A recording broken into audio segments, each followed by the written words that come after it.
Não bastasse o nosso sofrimento com o Internacional por tudo que vem acontecendo nos últimos jogos, a situação ficou pior a partir de um boletim médico divulgado agora há pouco. O Inter terá mais desfalques em Caxias do Sul contra o Juventude neste sábado. Rocher tem um trauma no pé e está fora.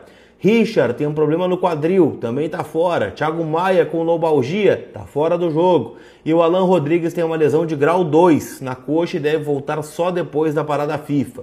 Além deles, Juninho, Bernabé e Aguirre suspensos estão fora. Gustavo Prado, na seleção sub-20, também está fora.